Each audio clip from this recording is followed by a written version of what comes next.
Selamat selamat pagi, Bu. Perkenalkan nama saya Ferdi Evan Situmorang dengan NIM 322 10 10 13 dari kelas EM Pagi A. Saat ini saya akan mempresentasikan mengenai implementasi penggunaan drone dalam kehidupan manusia di era modern.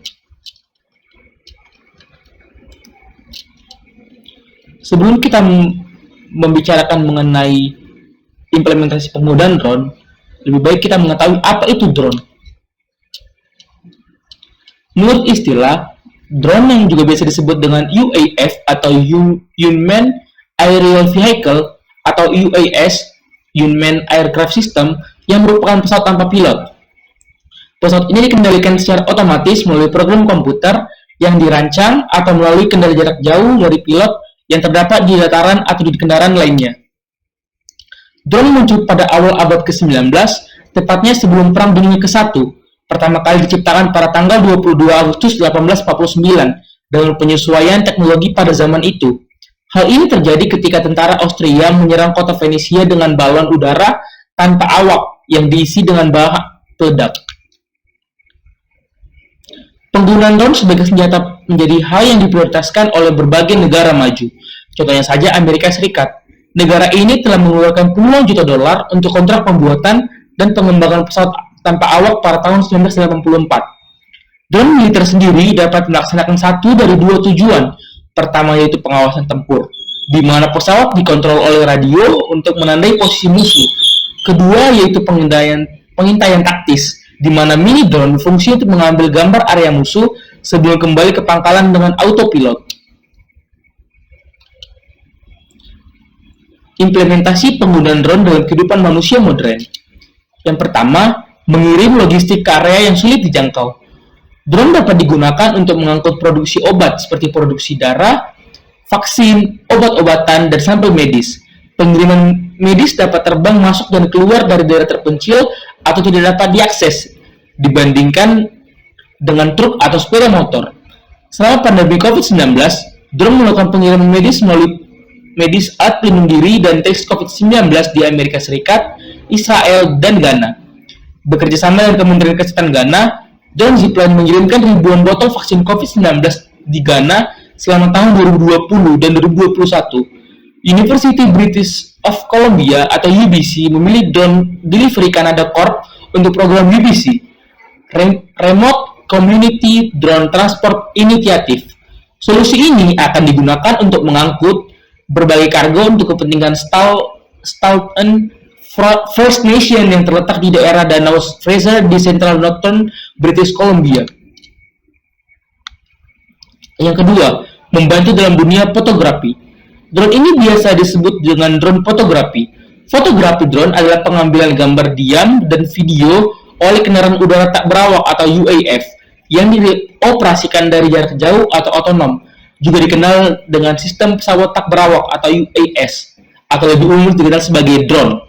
Fotografi drone memungkinkan pengambilan gambar dan audio atau video yang mungkin tidak dapat dilakukan oleh fotografer dan videografer manusia. Kapasitas itu dapat diaktifkan oleh kemampuan terbang drone. Ukurannya yang kecil atau kemampuannya untuk mentolerir lingkungan yang keras, fotografi drone seringkali memungkinkan tampilan orang pertama atau VPF yang biasanya tidak mungkin dicapai. Ada banyak ukuran dan desain drone yang berbeda, termasuk sayap tetap dengan baling-baling atau mesin jet, serta banyak desain berbasis rotor. Pesawat sayap tetap sering memiliki keunggulan pada ketinggian dan daya tahan, tetapi memiliki kemampuan manuver dibanding pesawat berbasis rotor. Yang ketiga, digunakan dalam kompetisi olahraga. Balap drone mengubah drone terbang menjadi olahraga kompetitif. Operator drone menggunakan layar yang dipasang di kepala seperti kacamata yang terhubung langsung ke kamera di atas drone yang mereka terbangkan. Kamera ini mentransmisikan umpan streaming langsung dari drone ke headset yang berarti pilot dapat menavigasi dari pandangan mata drone. Drone jenis ini disebut drone VPV atau First Person View, seperti pada pandangan orang pertama, karena operator drone hanya melihat apa yang dilihat drone. Mereka menjadi satu dengan drone dan dengan demikian mereka menerbangkan drone seolah-olah mereka berada di dalamnya. Olahraga balap drone nilai dari seberapa cepat pilot dapat menavigasi melalui rintangan, kemenangan tercepat dalam acara besar. Streaming langsung dari drone disiarkan ke layar di sekitar lapangan atau terkadang di seluruh dunia untuk ditonton dan dinikmati oleh penonton. Kemudian, drone juga dimanfaatkan dalam dunia pertanian. Beberapa manfaat drone dalam teknologi pertanian adalah sebagai sistem pemantau pertumbuhan tanaman, penilaian kondisi tanah, sistem irigasi dan drainase, monitoring hewan ternak, optimasi populasi tanaman terhadap lahan, dan lain sebagainya. Dengan menggunakan citra hasil dari kamera yang dipasang pada drone, para petani dapat lebih mudah memantau pertumbuhan tanaman mereka, pada area mana tumbuhan yang memiliki pertumbuhan normal dan area mana yang memiliki pertumbuhan tidak normal, sehingga proses perawatan para tumbuhan digunakan metode Normalized Difference Vegetation Index atau NDVI, di mana citra dapat diambil menggunakan kamera near infrared atau NIR atau RBG. Tumbuhan hijau hidup menyerap radiasi matahari atau disebut dengan proses fotosintesis. Klorofil pada tumbuhan akan memancarkan lebih banyak radiasi matahari ke kamera near infrared, sehingga tanaman yang memiliki pertumbuhan normal akan tampak lebih hijau jika dibandingkan dengan tanaman yang memiliki pertumbuhan tidak normal. Proses ini sudah dilakukan di Afrika Selatan sejak tahun 2014. Selain itu, dengan menggunakan kamera infrared atau NIR atau RBG, petani dapat menentukan nilai nutrisi yang terkandung pada lahan yang akan ditanami.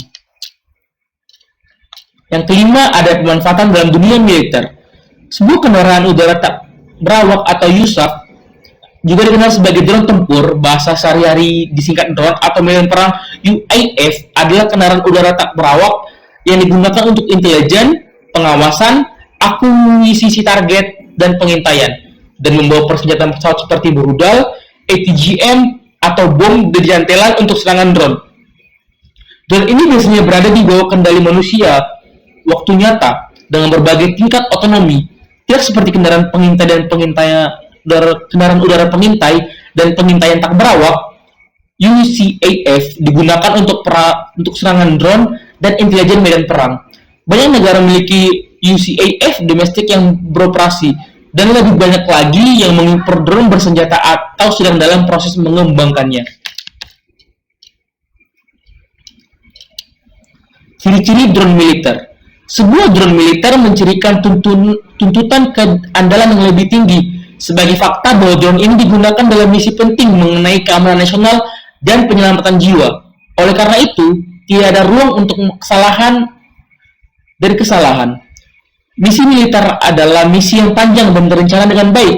Oleh karena itu, diharapkan drone memiliki daya tahan waktu terbang yang lama, 60 menit atau lebih.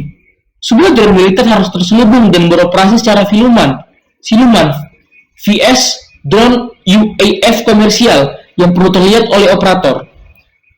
Drone militer akan dioperasikan dengan unit kontrol darat yang canggih, yang tidak hanya menyediakan streaming video langsung, tetapi juga kemampuan untuk menandai target di peta untuk memadu pasukan darat ke target, dan banyak fitur operasi khusus lainnya. Drone militer memerlukan enkripsi data yang dikirim dari LT ke stasiun bumi. Drone militer membutuhkan kemampuan untuk bertahan terhadap gangguan GPS, dan komunikasi dibandingkan dengan drone komersial yang biasanya akan membentuk daratan darurat atau hanya jatuh. Sebuah drone militer adalah bagian dari sistem yang mencakup unit kontrol darat dan unit pembawa yang ditunjuk atau muatan untuk keamanan dan kemudahan membawa di medan kasar, dan untuk kebutuhan penyebaran cepat dan mudah ke lapangan. Sebagai lawan untuk drone komersial, yang tuntutan ini kurang dipikirkan, dan penggelaran drone komersial biasanya lambat dan rumit. Yang keenam, membantu dalam eksplorasi tambang, gas, dan minyak bumi.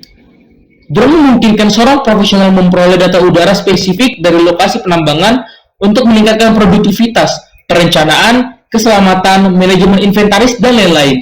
Dalam industri pertambangan, survei penambangan drone mencakup UAF yang dilengkapi dengan kamera RGB untuk mengambil foto lokasi dari berbagai perspektif. Data tersebut kemudian diproses melalui perangkat lunak fotogrametri yang komprehensif dan profesional untuk menyusun peta 3D geotek, garis kontur, model medan digital atau DTM, dan model permukaan digital atau DSM, dan lain-lain. dari lokasi penambangan untuk analisis terperinci oleh operator. Pilot drone yang canggih juga dapat digunakan dengan mudah untuk menangkap estimasi volume stockpile eksplisit yang membantu manajemen inventaris atau stockpile. Informasi spesifik industri seperti ketinggian tanggul pengaman, puncak dan kaki, batas jalan, lebar, puncak kemiringan panjang, atau perubahan elevasi lokasi penambangan juga dapat dicapai melalui panggilan UAV berkualitas tinggi bersama dengan perangkat lunak penambangan canggih. Bersama dengan ini, kecerdasan buatan dapat dengan mudah menyoroti area yang berpotensi berbahaya di lokasi penambangan untuk menjaga keselamatan pekerja. Yang ketujuh, membantu dalam memantau lalu lintas. Pemantauan lalu lintas melalui drone dapat mengatasi keterbatasan metode pemantauan tradisional karena kesederhanaan, mobilitas, dan kemampuannya untuk mencakup area yang luas. Video real-time resolusi tinggi dari drone dapat diteruskan ke pusat komando dan kontrol untuk membantu personel di lapangan dalam pemantauan jalan, panduan lalu lintas, analisis aktivitas lalu lintas, mengidentifikasi dan melacak kendaraan individu, membaca plat nomor, dan banyak lagi. Drone dapat dilengkapi dengan berbagai jenis muatan seperti kamera HD dan kamera thermal untuk pengawasan siang dan malam. Drone dapat memberikan kesadaran situasional di lapangan jika terjadi keadaan darurat seperti kecelakaan di jalan, kebocoran oli, dan lain-lain. Dan juga mengumpulkan bukti untuk hal yang sama. Data yang dikumpulkan oleh drone dapat dianalisis untuk meningkatkan arus lalu lintas dan keselamatan jalan. Yang kedelapan, penjelajahan luar angkasa. NASA dan Angkatan Udara US atau Amerika Serikat secara diam-diam menguji pesawat tak berawak yang diarahkan untuk perjalanan luar angkasa. X-37B UAV adalah drone ultra rahasia Angkatan Udara yang terlihat seperti penyotong pesawat ulang-alik. Ia diam-diam mengitari bumi selama 2 hari terakhir, membuat rekor penerbangan terlama dari pesawat tak berawak lebih dari 719 hari. Meskipun tidak jelas, Angkatan Udara mengatakan tujuan utama X-37B ada 2. Teknologi pesawat ruang angkasa yang dapat digunakan kembali untuk masa depan Amerika di ruang angkasa, dan eksperimen operasi yang dapat dikembalikan dan diperiksa di bumi. Tampaknya drone telah diprioritaskan untuk masa depan eksplorasi dan inovasi luar angkasa. Yang kesembilan, ada konservasi marga satwa dan sejarah. Drone adalah alternatif yang lebih murah dan lebih efisien untuk konservasi satwa liar. Melacak populasi satwa liar hampir tidak mungkin dilakukan oleh manusia di lapangan. Mengamati langit memungkinkan para pelestari alam liar melacak kelompok hewan yang berkeliaran, mulai dari orangutan di Kalimantan hingga bison di Great Plains, untuk mendapatkan gambaran yang lebih baik tentang kesehatan spesies dan ekosistem mereka. Drone konservasi juga menjadi alat yang sempurna dalam menerangi Afrika. Drone juga menjadi instrumen dalam upaya konservasi sejarah. Drone digunakan untuk memetakan rendering 3D dari situs bersejarah seperti Chernobyl, situs Yunani kuno di Efesus, Turki, dan pemakaman Yahudi di seluruh Eropa. Tempat yang menguntungkan memberi para ahli pelestarian sejarah kemampuan untuk menemukan petunjuk tentang budaya dan arsitektur saat menggunakan citra 3D untuk membuat ulang situs yang hilang. Baik, inilah segini presentasi dari saya. Mohon maaf bila ada kesalahan.